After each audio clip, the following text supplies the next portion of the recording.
सुबह उठने का जो विधान बताया गया वो ये बताया गया है कि जब आपकी नींद खुले आप हाथ लगा करके देखें कि आपका कौन सा स्वर चल रहा है।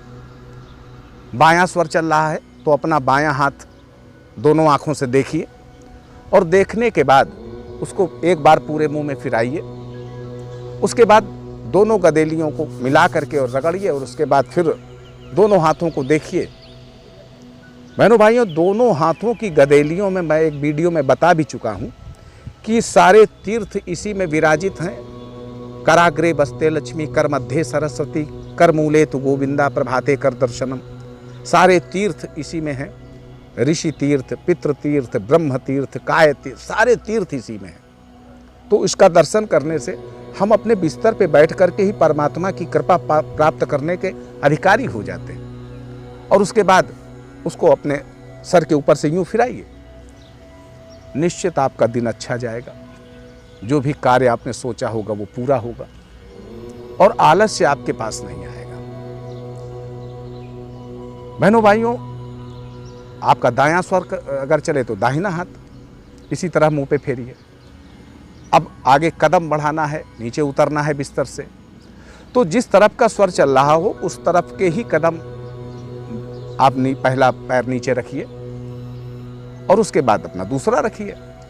अब बायां स्वर चल रहा है तो आप 2, 4, 6 इस तरह से सम क्रम में अपने 2 कदम चल करके और फिर एक बार बिस्तर पे बैठ जाइए। और अगर दाहिना स्वर अगर आपका चल रहा है तो विषम यानी 1, 3, 5 की संख्या में अपने कदम बढ़ाइए और फिर वापस आकर के बिस्तर पे बैठ जाइए और उसके बाद फिर आप उठिए। आपका दिन बिल्कुल मंगलमयी होगा। शास्त्रों में कुछ और भी बताया गया है इसके बारे में, वो भी बता दूं आपको। बहनों भाइयों, शास्त्रों में कहा गया है कि रविवार से लेकर के लगातार 8 दिन अगर बायां स्वर आपका चलता है तो ये अच्छा संकेत नहीं है, गंभीर बीमारी के शिकार हो सकते हैं। सोमवार से लगातार 8 दिन आपका दायां स्वर चलता है तो पुत्र से संबंधित समस्या आपको हो सकती है। मंगलवार से लगातार 8 दिन बायां स्वर चलता है तो शत्रुओं से आपको खतरा हो सकता है। बुधवार से लगातार 8 दिन आपका दायां स्वर चलता है तो शारीरिक बाधा या मृत्यु की संभावना हो सकती है,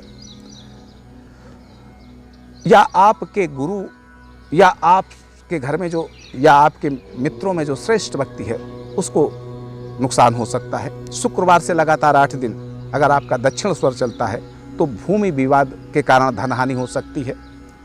और शनिवार से लगातार 8 दिन ये बायां स्वर चलता हो तो गृहस्थ सुख का नाश हो सकता है या दाम्पत्य जीवन में बाधाओं का सामना करना पड़ सकता है। बहनों भाइयों, जो शुभ दिवस हैं यानी सोमवार, बुधवार, गुरुवार और शुक्रवार, इनमें जो दायां स्वर, इनमें जब बायां स्वर चलता है तो बड़ा प्रशस्त होता है। यानी शुभ दिवसों में अगर बायां स्वर चल रहा हो और आपके मान लीजिए आपके दिमाग में कोई ऐसा विचार आया कि यार एक दुकान करनी चाहिए या एक फैक्ट्री डालनी चाहिए और दिन शुभ है और आपने देखा आपका बायां स्वर चल रहा है तो आप निश्चित जानो कि उस काम को आप करो और निश्चित सफलता मिलेगी। और क्रूरवार जो है जैसे रविवार, मंगलवार और शनिवार, इनमें आपका दायां स्वर चल रहा हो तो प्रशस्त माना जाता है। अचानक कोई आइडिया आवे और आप देखें, अपने स्वर को चेक करें, जैसा मैंने बताया है अगर ऐसा है तो निश्चित आपको उस कार्य में सफलता मिलेगी। किसी ज्योतिषी से पूछने की जरूरत नहीं, किसी पंडित जी से पूछने की जरूरत नहीं। बहनों भाइयों, इसका बताने का उद्देश्य मेरा ये था कि ये एक महान विद्या है, बहुत आध्यात्मिक और बहुत वैज्ञानिक विद्या है। ये आपको मालूम ही होनी चाहिए और आप अपने जीवन का जो भी कार्य करें इसी पैमाने से करें, इसी दृष्टिकोण से करें, निश्चित आप सफल होंगे। बहनों भाइयों, आप सुखी रहें, समृद्ध रहें, यही मंगल कामना है मेरी। माँ भगवती से मैं प्रार्थना करता हूँ कि ग्रहवाणी से जुड़े सारे परिवार सुखी हों, समृद्ध हों, उनके जीवन के दुख और दोष मिट जाएं, शत्रु पराभूत हो जाएं। इसी मंगलमयी कामना के साथ मैं पंडित दिनेश नारायण पांडे आपसे विदा लेता हूँ। एक बार प्रेम से बोलिए जय माता की, जय माता की।